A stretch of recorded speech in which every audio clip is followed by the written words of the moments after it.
मेरा नाम है अल्तमश शेख और इस बार मैं आया हूँ एक भूतिया खंडर का अन्वेषण करने। जैसा आप देख सकते हैं, यहाँ भूतिया घर। देखना है यहाँ मेरा सामना किन चुनौतियों से होता है। फाइनली रास्ता भूल चुके हैं। और क्या वाकई में यहाँ कुछ रहस्यमय है? वो है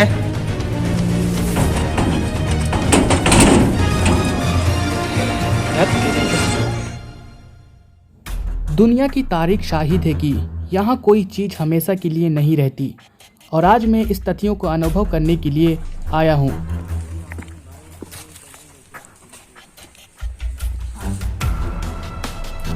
ये है करोड़ों रुपए की लागत से बनी एक ऐसी इमारत जो किसी ज़माने में आलीशान होटल हुआ करती थी, मगर अफवाहों की माने तो मुकद्दस रूहों की नाराज़गी ने इसका स्वरूप बदल दिया और आज भूतिया खंडर के नाम से मशहूर है। लिहाजा मैं इसका अन्वेषण करने के लिए यहाँ आया हूँ,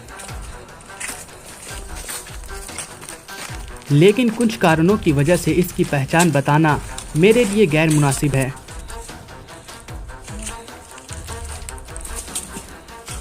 हमें उस खंडर तक पहुंचने के लिए जंगल के बीच से होकर गुजरना पड़ता है। तो आप देख सकते हैं हमें इस घने जंगल से होकर गुजरना पड़ रहा है और यहाँ इस जंगल में बस डर है कि कहीं कोई जानवर हम पे अटैक न कर दे। इन पहाड़ों पे खड़ी चढ़ाई करने के बाद अभी और चलना बाकी था। सच बताऊं तो ये मेरे 20 साल के करियर में ये सबसे एपिक और थ्रिलिंग एडवेंचरों में से एक है।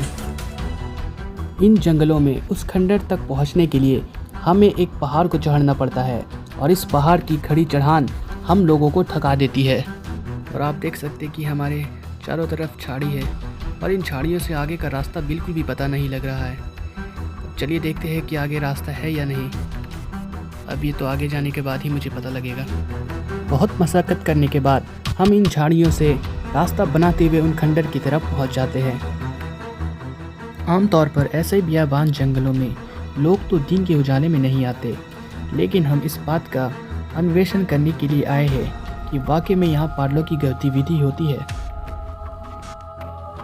तो आप देख सकते हैं मेरे सामने वो ही भूतिया खंडर है जिसके अन्वेषण करने के लिए मैं यहाँ आया हुआ हूँ। तो इसके अंदर जाने के लिए मुझे अब अंदर जाने का कोई रास्ता ढूंढना होगा। तो फिलहाल हम इन खिड़कियों से झांक के देखते हैं। तो आप देख सकते हैं यहाँ चारों तरफ गुप्त अंधेरा है। यहाँ सिर्फ अंधेरा के सिवा कुछ नज़र ही नहीं आ रहा है। मेरे सामने जो सबसे बड़ी चुनौती थी वो ये थी कि इस खंडर के अंदर जाना, और इस खंडर के अंदर जाने के लिए मुझे कोई भी रास्ता का पता नहीं था। फिलहाल मैं रास्ता ढूंढने के लिए आगे बढ़ता हूँ। आप देख सकते हैं इधर भी जो मेन दरवाजे हैं अंदर जाने को वो बंद है। फ्रंट के साइड से तो पूरा रास्ता ही बंद है। हम पीछे जाने की कोशिश करते हैं और चलिए देखते हैं कि वहाँ पे कोई जगह मिले। पीछे साइड भी कोई दरवाज़ा नहीं है, तो बदकिस्मती है कि हम अंदर नहीं जा सकते। तो आइए हम इन खिड़कियों से झांक कर देखते हैं अंदर कोई है। तो चलिए देखते हैं अंदर। इस गेट को हम खोल कर देखते हैं। धत तेरी का, ये गेट भी लॉक है, तो अब हम अंदर जा नहीं सकते। अंदर जाने के लिए कोई रास्ता ना होने के कारण हमारा ये सफ़र यहीं पे ख़त्म होता है और हम वापस से लौट चलते हैं। हमारे टीम को भी हाथ कुछ ना लगने के मायूसी से ये अपने घर की तरफ वापस जा रहे हैं। इस बीहड़ जंगल में हम लोग रास्ता भटक जाते हैं। हमारे पास ना कोई मैप होने के कारण हम लोग गलत रास्ता पे आ गए और हम लोग फाइनली रास्ता भूल चुके हैं और आगे हमारे कोई रास्ता दिख नहीं रहा आगे। ऐसे बीहड़ इलाकों में रास्ता भटकने का मतलब है मौत। ढलते सूरज के साथ भी ये जंगल एक खौफनाक मंजर में बदल जाता है। तो आप देख सकते हैं हमें इन तीखी ढलानों से नीचे उतरना होगा। सूरज ढलने के साथ साथ भी ये जंगल तो और खतरनाक देखने को मिलता है। तो गाइस काफ़ी लेट हो चुका है और आप देख सकते हैं शाम का वक्त हो चुका है और हम इस जंगल के बीचों बीच से जा रहे हैं। मुझे डर है कि इस जंगल में कहीं जंगली जानवर का कोई मुठभेड़ ना हो जाए। अगर हो जाता है तो हम लोग फाइनली हम लोग का काम तमाम हो जाएगा। आराम से नहीं। ढलते सूरज के साथ साथ हमें मुकद्दस रूहों की नाराजगी का भी एहसास होने लगा।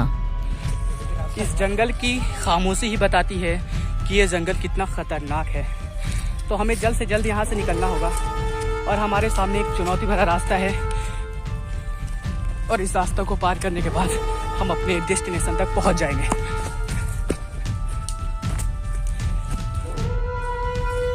ढलते सूरज के साथ साथ ये जंगल एक भयानक रूप लेने लगा और हमारे रास्ते कुछ नजर नहीं आने लगे और लंबे समय चलने के बाद हमें आखिरकार रास्ता मिल जाता है।